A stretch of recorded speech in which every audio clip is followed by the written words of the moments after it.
Bienvenidos a una sesión más de este ciclo del Círculo Bastiat que estoy destinando a comentar para ustedes las principales ideas que nos presenta el Papa León XIII en su encíclica Rerum Novarum de las cosas nuevas del año de 1891 y continúo donde nos quedamos en la sesión anterior.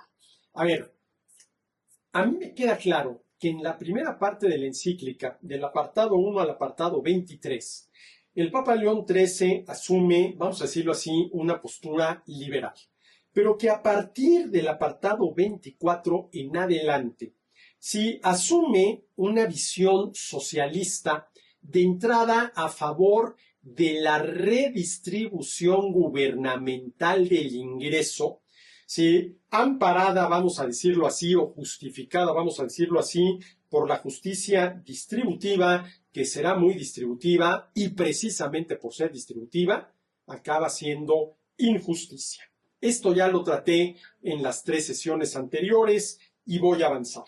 Dice el Papa, ¿sí? Necesario en absoluto es que haya quienes se dediquen a las funciones de gobierno. Hombre, a ver, aquí simple y sencillamente lo que el Papa está señalando es la necesidad del gobierno. Y una pregunta interesante es si realmente el gobierno es necesario. Y no estoy preguntando si las funciones que realiza el gobierno son necesarias, sino si es necesario un grupo de personas a las cuales llamamos gobierno, cuyos 3 principales poderes son obligar, prohibir y castigar, para que esas funciones se realicen de la mejor manera posible. Y creo que esta es una pregunta que todos los liberales tenemos que hacernos, ¿sí? Pero dice el Papa, es necesario en absoluto que haya quienes se dediquen a las funciones de gobierno, quienes legislen, hagan leyes, quienes juzguen y finalmente quienes con su dictamen y autoridad administren los asuntos civiles y militares. Hasta ahí aceptemos. Pero luego dice algo que a mí me llama la atención. Aportaciones de tales hombres, los gobernantes, que nadie dejará de ver que son principales y que ellos, los gobernantes, deben ser considerados como superiores en toda sociedad por el hecho de que contribuyen al bien común más de cerca y con más altas razones. Y aquí sí yo discrepo totalmente del Papa León XIII. Porque considerar que los gobernantes, dadas las tareas que realicen, que serían las propias del gobierno, ¿sí?, deben ser considerados como superiores, me parece que es un error gravísimo. Porque, entre otras cosas, si consideramos a los gobernantes como superiores, les estaríamos reconociendo, vamos a decirlo así, un estatus ético que no tienen.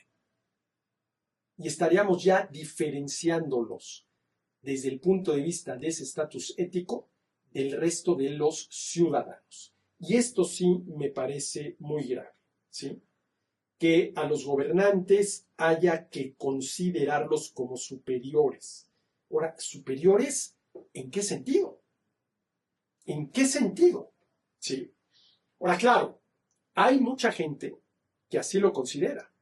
Y a esta gente son los que tienen más una actitud de súbdito que de verdadero ciudadano.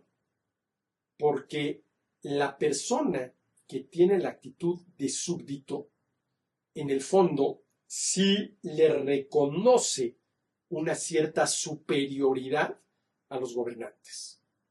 Pero las personas que tienen la actitud del ciudadano, de ninguna manera le reconocen esa superioridad a los gobernantes. Esa superioridad a los gobernantes, ¿sí? De ninguna manera. Y a ver, ¿cuál es la tarea propia del gobierno? Aquella a la cual no puede renunciar sin dejar de ser gobierno. Con lo cual no estoy diciendo que de todas necesitemos un gobierno. ¿sí? Lo que estoy preguntando es cuál es la tarea esencial propia del gobierno sin la cual dejaría de ser tal. Y esa tarea tiene que ver con lo que a mí me gusta llamar impartición de justicia.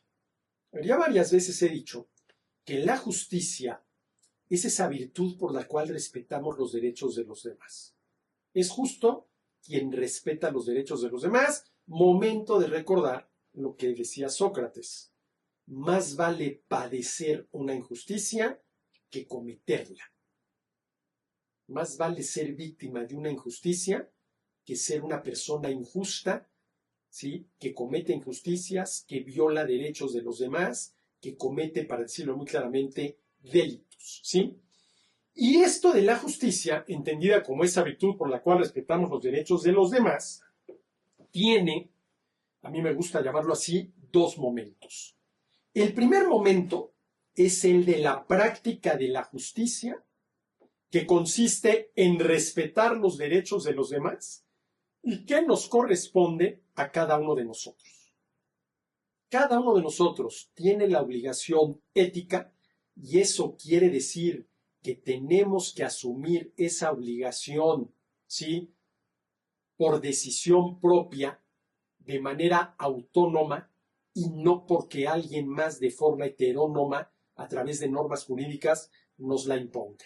Entonces, el primer momento de la justicia es la práctica de la justicia que consiste en respetar los derechos de los demás.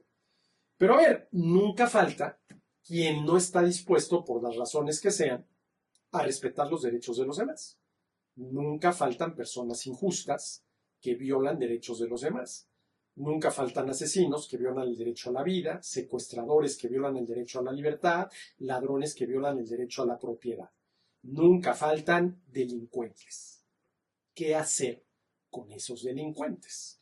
Bueno, conviene, ¿sí?, que a esos delincuentes, primero, se les castigue por los delitos cometidos y segundo, se les obligue a resarcir a sus víctimas, a reparar el daño causado.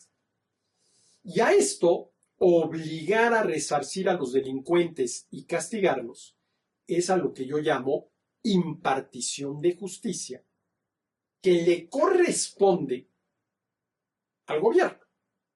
Es decir, la práctica de la justicia, respetar los derechos de los demás, nos corresponde a cada uno de los ciudadanos.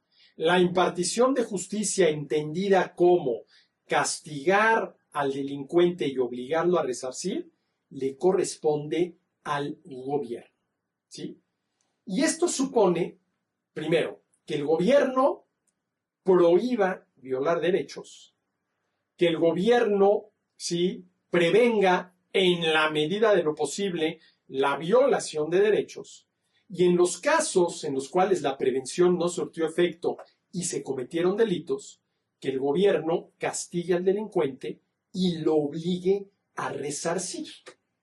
Ahora, la pregunta es, estas 4 tareas, prohibir la violación de derechos, prevenir hasta donde es humanamente posible, ¿sí?, la violación de derechos, castigar a quien violó derechos y obligarlo a resarcir, hacen del gobernante, ¿sí?, alguien superior a los demás.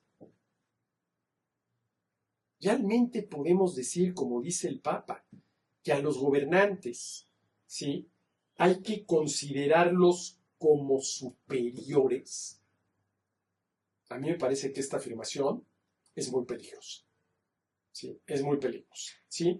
Porque los gobernantes, ¿sí?, antes que otra cosa, son ciudadanos que tienen que estar sujetos exactamente a las mismas leyes que el resto de los ciudadanos, ¿sí? Pero bueno, esto es lo que dice aquí el Papa, con lo cual yo no estoy de acuerdo, ¿sí? Luego, otra de estas afirmaciones, vamos a decirlo así, con las cuales no estoy de acuerdo, dice el Papa, ¿sí?, es una verdad incuestionable que la riqueza nacional proviene no de otra cosa que del trabajo de los obreros. Bueno, a ver, esto es la postura de Carlos Marx. Solamente los obreros, el trabajador asalariado, es el que produce la riqueza. Y desde el momento en el cual, ¿sí?, el ingreso generado por la venta de esa riqueza no le llega íntegro al obrero asalariado, es que hay explotación, el tema de la plusvalía, etcétera, etcétera, etcétera, lo cual evidentemente no es cierto. A ver, es verdad incuestionable que la riqueza nacional proviene no de otra cosa que el trabajo de los obreros. ¿Sí? Pues evidentemente que no. Bueno, primero que nada, ¿qué es la riqueza? Bueno, la riqueza consiste en los bienes y servicios con los cuales satisfacemos nuestras necesidades. ¿Sí? La mayoría de los cuales tiene que producirse. La mayoría de los cuales tiene que producirse. Y ahí la pregunta es si los únicos involucrados en la producción de bienes y servicios son los obreros. A ver, pensemos en la fábrica, ¿sí? Las instalaciones, la maquinaria y el equipo, la materia prima, los obreros, utilizando esa maquinaria y equipo para transformar la materia prima en satisfactores, ¿sí?, en bienes con los cuales vamos a satisfacer nuestras necesidades, bienes que por lo tanto son riqueza, si aceptamos que la riqueza consiste en los bienes con los cuales satisfacemos nuestras necesidades. La pregunta es, ¿sí?, esos bienes producidos en esa fábrica, cualquiera que sean los bienes, por ejemplo, zapatos, ¿sí?, solamente tienen como causa eficiente, para decirlo en términos filosóficos, ¿sí?, a los obreros. Pregunta, ¿de dónde salieron las instalaciones, la maquinaria y el equipo? ¿Quién aportó los recursos para construir las instalaciones y para comprar la maquinaria y el equipo, sin los cuales los trabajadores no pueden trabajar? ¿Quién aportó el dinero para comprar todo eso? Los empresarios. ¿Sí? Que los empresarios en esto no juegan absolutamente ningún papel. ¿Podemos realmente decir que es una verdad incuestionable que la riqueza nacional proviene no de otra cosa que del trabajo de los obreros? A ver, yo estaría de acuerdo con la siguiente afirmación.